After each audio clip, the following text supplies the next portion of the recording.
Another innovative way the country started attracting some positive investor interest was through its unique handcrafts. Basket weaving, which is a traditional handicraft skill for which Rwanda has been known for hundreds of years. It's not a skill, and the products, the baskets themselves, are not that well known outside Rwanda, but they've been used as dowry gifts, as utilitarian vessels for holding things traditionally in Rwanda, but made to a very high standard with very intricate designs. So there are now firms in Rwanda that are selling those baskets to stores that have international reach.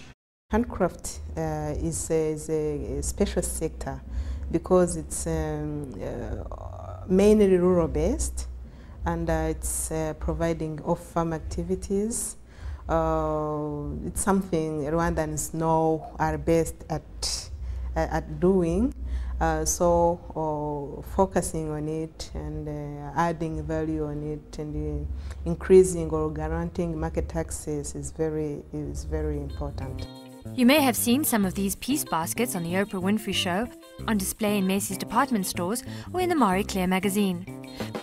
But when Joy Ndungutse and her sister Janet started Gahaya Links in 2003, they didn't know that pretty soon they'd be exporting over 50,000 baskets to the US and employing around 3,000 women through their cooperative structured basket weaving company.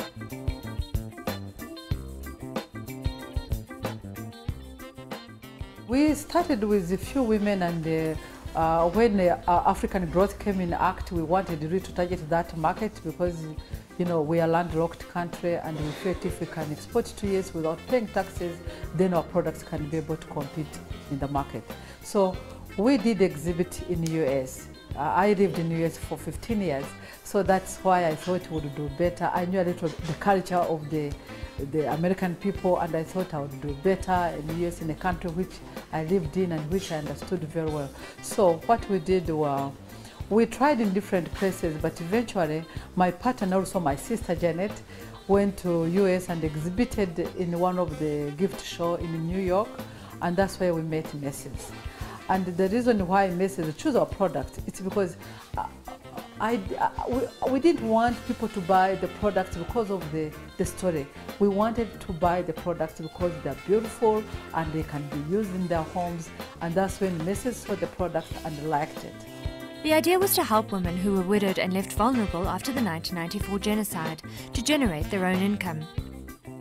As the demand for these baskets grow, the company is working with government to improve capacity. Rwanda is a landlocked country, and when we export our goods, they reach in Europe when they are a bit expensive than Mombasa, than Mauritius. Another challenge is the high interest rates in the banks. It's a big problem to get around with that kind of interest rate. And also we are working with the women, most of them who didn't go to school. It's hard for them to access the money from the bank. So that becomes a big problem too. But, and then on the capacity building, you know, sometimes it's hard to raise money to do the capacity building, except now the government has come in and is helping in capacity building. That has really helped us, and it has raised the production. Gahaya Links has taken advantage of some of the reforms for women which came about just a decade ago, which allow women to own land and which aim to aid and promote women entrepreneurs. Today, around 41% of businesses are run by women. But this is no surprise, as Rwanda's parliament has the highest percentage of women in the world. For us here in Rwanda, there has been a deliberate intention to encourage and to facilitate women to take responsibility in all sectors of society, including political and economic responsibility. And the fruits are showing, because when it comes to planning for the country, and if you're talking about democracy, it means you have to bring everybody on board. So the woman's voice and views, whether we like it or not, will complement better a man's voice than probably having only men. But it's really Rwanda's agricultural sector that remains the country's chief focus point for development and innovation. Most Rwandese live in rural areas and depend on subsistence farming for their livelihood. But that doesn't mean that they have to stick to traditional crop production. Meet Raj Radhanathan. He's managing director of Rwanda's only vertically integrated textile company, Utexra. After experiencing severe human and financial losses during the genocide, the company was about to close up shop in 1994. We had a huge business just before the war and genocide in this country. In 1903, this company had a sales turnover of $20 million. But immediately after the war and genocide, because various factors affected our working, we came down from $20 million to $3.5 million turnover. And the company was heavily losing, and since we had the social obligation of helping the people and retaining the people of the employees of this company, we continued to be in losses for more than 5-6 years. Then now we found that by redesigning our products, redesigning our operations, we can be in profitability. So with that profit we plowed back and we retained the employment, and now we find that with the plowing back of the profitability, we can generate employment, sustain them, and also create more employment. Turning the company around was one thing, but then Raj made a remarkable discovery. Rwanda is ideally suited for the production of high-quality silk. Its uniqueness of Rwanda is its climatic conditions and soil conditions, which are very much suitable for mulberry cultivation.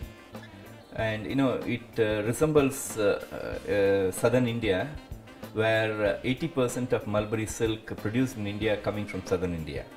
Since we came from southern India, we realized the similarity of Rwanda to the place where we came from. And there we have already experimented with high growth of mulberry and good production of silk, rearing silkworms and production of silk. We wanted to simulate here, and we found it successful. This discovery led to Utexra plowing some $5 million into commercial silk fabric production. With the traditional textile market looking unprofitable in the long run as competition from China and India increases, Utexra is looking at opportunities in banana and pineapple manufacturing as well as mosquito net production. We wanted to do these projects like silk, banana fibers, pineapple fibers and mosquito nets, mainly to create employment in this country. At the same time, when you focus certain products which are going to help the humanity, like malaria, prevention of malaria, that is another philosophical route of choosing the product line. But the major thing is we analyzed and found that in sub-Saharan Africa the demand is 300 million nets per annum, whereas the supply is the capacity to produce the nets. The global capacity is less than 100 million and African capacity is less than 30 million. So we found a big gap between demand and supply, and that gave us an idea that it will be an avenue to have a viable industry. Rwanda is not letting its past dictate its future, but it's not forgetting it either. Many say the country's success is due to its sound leadership. The biggest problem in Africa isn't lack of resources, it's not having the right kind of leadership, and I think that's what's making the difference here. You look at what's happened in the last 15 years, it's just absolutely incredible. Through good leadership, progressive reforms and policies, Rwanda hopes to skyrocket up the World Bank's Ease of Doing Business Index. We have set ourselves a target of what we call the 2-digit ranking for 2010 edition of Doing Business, and for that we have put in place a roadmap which includes mainly a number of reforms in the legal and regulatory framework.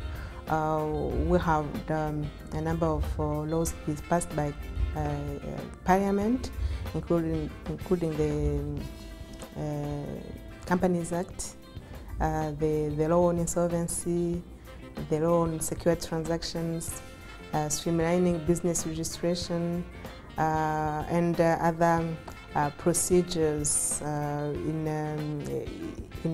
land access, in trading across borders, and all across the 10 indicators of the doing business.